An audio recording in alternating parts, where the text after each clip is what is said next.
আজকে হবিগঞ্জের ঘটনায় আমার মতো আপনারাও কি নাসির উদ্দিন পাটোয়ারিকে মিস করছেন? যে মানে ঠিক আছে, একটা ঝামেলা হচ্ছে কিন্তু কোথায় যেন খালি খালি লাগতেছে, মিস করা একটা, হ্যাঁ, ফিল করা যে নাসির উদ্দিন পাটোয়ারি কেন নাই, সে কোথায় গেল। এইটা ঘটনা কি জানেন? ঘটনা কি আপনারা শুনবেন? ঘটনা যদি শুনতে চান তাহলে এদিকে আসেন। এগুলো আপনারা কি করেন? এগুলো সাইজ করতে পারেন না? 24-এর অস্ত্রগুলো কি কই কই গেছে? এগুলো আপনারা কি করেন? এগুলো সাইজ করতে পারেন না? 24-এর অস্ত্রগুলো কি কই কই গেছে? এগুলো আপনারা কি করেন? মানে বুঝতে পারছেন কিভাবে হুমকি দিচ্ছে? এগুলো কই, আপনারা কি করেন? 24-এর অস্ত্রগুলো কই গেছে? মানে সরাসরি সন্ত্রাসের হুমকি দিচ্ছে, সরাসরি মারপিটের হুমকি দিচ্ছে, এবং সরাসরি হুমকি দিচ্ছে যে এগুলো কই, মানে বিএনপিকে মারতে হবে, অমুককে মারতে হবে, অমুককে কাটতে হবে, ছেলেবেলাকে উস্কানি দিয়ে রেডি করতেছে। কিন্তু বাস্তবে কি হলো, যখন গুতাগুতি শুরু হলো হুমকির প্রেক্ষিতে, তখন আমরা সবাই মিস করলাম যে বেচারা কোথায় যেন প্যান্ডেলের তলায় লুকায় গেছে। হ্যাঁ, প্যান্ডেলের তলায় লুকানো খুবই স্বাভাবিক, কারণ বাপে ছিল জামাত, মায়ে ছিল জামাত কর্মী, মহিলা কর্মী, এবং ছেলে ছিল রাজাকার শাবক। সব কিছু মিলিয়ে গুপ্ত হয়ে থাকা তাদের অভ্যাস। ঠিক ওইটাই হয়েছে। যারা এই পাটোয়ারির কথায় লাফায়া লাফায়া, হ্যাঁ, ওই যে 24-এর অস্ত্র কই গেল এই ধরনের হুমকি দিছে, তারপরে উস্কানি দিয়ে সেই অনুযায়ী তাল দিয়ে নাচছিল, ও কিন্তু ঠিকই কিন্তু গুপ্ত হওয়ার অভ্যাস আছে। ওর কিন্তু ঠিকই লুকায় যাওয়ার অভ্যাস আছে, কারণ ওর বাপে এক জামাত কর্মী, মায়ে এক জামাত কর্মী, এবং রাজাকার শাবক, তারা তো গুপ্ত, এটা পুরনো একটা অভ্যাস। কথা ওইটা না। কথা, জুলাই পরবর্তী সময়ে আমাদের আকাঙ্ক্ষা ছিল একটা শান্তিপূর্ণ বাংলাদেশ, একটা শান্তির বাংলাদেশ, সম্প্রীতির বাংলাদেশ। আমাদের মরহুমা বেগম জিয়া সবাইকে প্রতিশোধ পরায়ণ না হতে আদেশ দিয়েছিলেন, অনুরোধ করেছিলেন, বার্তা জানিয়েছিলেন। সেই জায়গা থেকে প্রতিশোধ পরায়ণ না হওয়ার জন্য জাতীয়তাবাদী শক্তি সহ জুলাই গণ অভ্যুত্থানের সকল শক্তি শান্তিপূর্ণ আচরণ করে। কিন্তু এই যে সন্ত্রাসী যেগুলো আছে, এই যে মববাজ, হ্যাঁ, গুপ্ত রাজাকার শাবক, তারা গাজী গ্রুপে আগুন দিছে, বেক্সিমকোতে আগুন দিছে, এবং তারা লুটপাট করছে। এই লুটপাটকে তারা বৈধ মনে করছে। সারা দেশে মবক্রেসি ডেভেলপ করছে, 353টা গার্মেন্টস বন্ধ করে দিছে, এবং 17 লক্ষ নারী কর্মী হারিয়েছে। নারী এবং পুরুষ মিলে প্রায় 24 লক্ষ মানুষ কর্ম হারিয়েছে এই মববাজদের জন্য। এদের মধ্যে থেকে এই এই এদের মধ্যে থেকে কিন্তু উপদেষ্টা হয়েছিল। উপদেষ্টা হওয়ার পরেও লোভ সামলাতে পারে নাই। আসিফ মাহমুদের কথা মনে আছে? উপদেষ্টা অবস্থায় গুলশানে দৌড়ে গেছে, কোন জায়গায় কোন আওয়ামী লীগ নেত্রী আছে তার বাসায় মব করতে। সেই মব করতে গিয়ে গ্রেপ্তার হয়েছে। গল্প শোনায় দেয় সে হাঁসের মাংস খাচ্ছে। ঠিক আছে, কথা ওইটা না। এই যে কথাটা বলতেছে, দেখেন 24-এর অস্ত্রগুলো সাইজ কই। করতে পারেন না? 24-এর অস্ত্রগুলো কি কই কই গেছে? এগুলো আপনারা কি করেন? এগুলো সাইজ করতে পারেন না?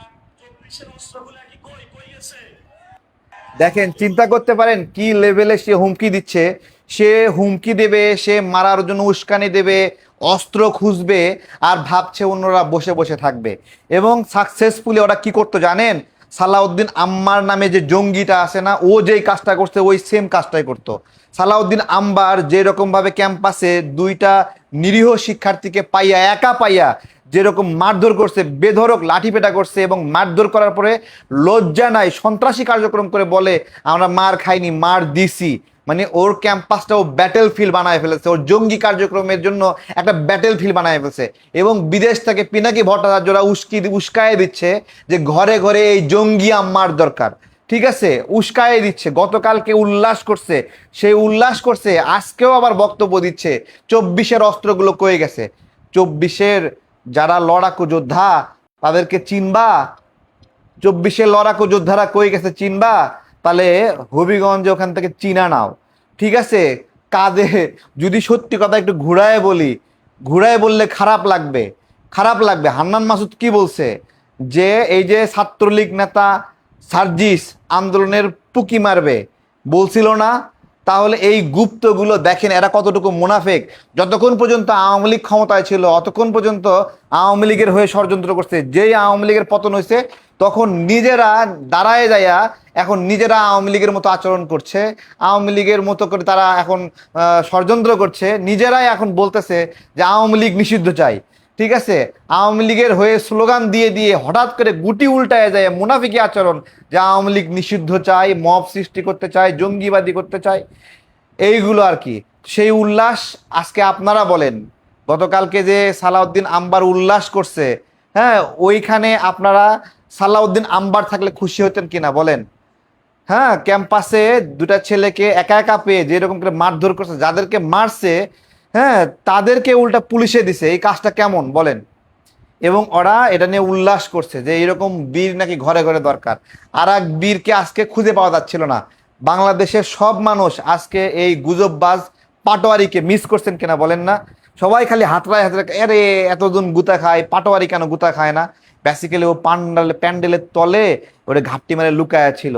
আর এইদিকে এইদিকে আরেকটা আছে না, হ্যাঁ, আন্দোলনের পুকি মারার কথা বলছে হান্নান মাসুদ, ওদের কথা আমরা জীবনেও এই ধরনের কথা কারো উদ্দেশ্যে এই ভাষায় কোনো সময় বলি না, কখনো বলবো না, ওদের ভাষায়। সেই সার্জিস আলম কি বলছে, বিচার না হওয়া পর্যন্ত হবিগঞ্জ ছাড়ছি না। তারপরে একটু আগে নিউজ দেখলাম বিচার হওয়ার আগে ঢাকার উদ্দেশ্যে রওনা দিয়ে দিছে পোলাপানরে। তাহলে যেই পোলাপানরে, হবিগঞ্জের পোলাপানরে উস্কায় দিছে যে 24-এর অস্ত্রগুলো কই। ঠিক আছে, খুবই ভালো করে একটা মনে করি, ওইখানে একটা ছেলে ছিল মাহাদিনা মেহেদি নাম, কি বলছিল যে থানা পুড়ায় দিছে, তারপরে কোন হিন্দু পুলিশ অফিসারকে পুড়ায় দিছে, তারপরে এবং থানাতে হুমকি দিচ্ছে। পরবর্তীতে আর একদিন সে গুতা খায়া ওই থানাতে গিয়ে লুকাইছিল কিনা বলেন? থানাতে গিয়ে লুকাইছিল কিনা বলেন? এবং সবচেয়ে গুরুত্বপূর্ণ বিষয়ে এরা সারাক্ষণ দিল্লি না ঢাকা স্লোগান দেবে, পরবর্তীতে সেই মেহেদি দিল্লিতে গেছে কিনা বলেন? আবার আসেন, এই যে সার্জিস আলম দিল্লি না ঢাকা স্লোগান দেয়, তারপরে সেই দিল্লিতে বাপরে পাঠাইছে কিনা বলেন চিকিৎসার জন্য? বিষয়টা ওইটা না। আমরাও দিল্লি না ঢাকা স্লোগান দেই, কিন্তু দিল্লিতে আমাদের যাওয়া প্রয়োজন হয় না। আমরা দেশের উপরই আস্থা রাখি, দেশের উপরই ভরসা করি। কিন্তু যেই গুজববাজ মববাজরা মানুষকে অস্ত্রের ভয় দেখায়, আজকে তাদের অবস্থা আপনারা সবাই দেখেছেন। ঠিক আছে, সবাই অবস্থা দেখেছেন বাংলাদেশের। আমি আজকে এখানে কমেন্টে বলতে চাচ্ছি যে আপনারা কখনো এই ধরনের কারো উপর হামলা হলে উল্লাস করবেন না। আমি আমি স্পষ্ট করে বলতেছি, এই যে পাটোয়ারিরা মার খাইছে না, কখনোই কোনোভাবে উল্লাস করবেন না। কোনো হামলায় আমরা প্রত্যাশা করতে পারি না। আমরা কোনোভাবেই সালাউদ্দিন আম্বারের মতো জঙ্গি হতে চাই না। আমরা কোনোভাবে তার জন্য উল্লাস করতে চাই না। কেউ উল্লাস করবেন না। কারো উপরে হামলা হলেই উল্লাস করা যাবে না। এই বাংলাদেশে একদিনের জন্য কোনো হামলা চায় না। কোনো মিথ্যা মামলা দিয়ে মানুষকে হয়রানি করবে এরকম চাই না। বিদ্যুৎ পৃষ্ঠ হয়ে মারা গেছে, তাকে জুলাই আন্দোলনের মৃত বলে ঘোষণা করে মানুষকে মিথ্যা মামলা দেবে, এটা আমরা চাই না। কাকরাইলে মদ খেয়ে মারা গেছে, মাদকাসক্ত হয়ে মারা গেছে, তাকে জুলাই আন্দোলনের শহীদ বইলা আপনার হলো অসংখ্য মানুষকে মিথ্যা মামলা দিয়ে ফাঁসাবে, এটা আমরা চাই না। জুলাই গণ অভ্যুত্থান কোনোভাবেই একটা ভুল আন্দোলন ছিল না। এদেশের মানুষ দীর্ঘদিন ভোটাধিকার বঞ্চিত ছিল, তত্ত্বাবধায়ক সরকারের জন্য দাবি ছিল, গণতন্ত্রের জন্য আকাঙ্ক্ষা ছিল। সেই আকাঙ্ক্ষার জন্যই মানুষ আন্দোলনে নেমেছিল। সবচেয়ে গুরুত্বপূর্ণ ছিল যে পুলিশ নির্বিচারে ছাত্রদের উপর গুলি করছিল, হাজার হাজার রাউন্ড গুলি ছুঁড়েছিল। কেউ এগুলো মিথ্যা বানাতে পারবে না। কার নিচে ঝুলে আছে একটা ছাত্র, তাকে সেখানে গুলি করা হয়েছে, এটা এই ঘটনা কেউ মিথ্যা বানাতে পারবে না।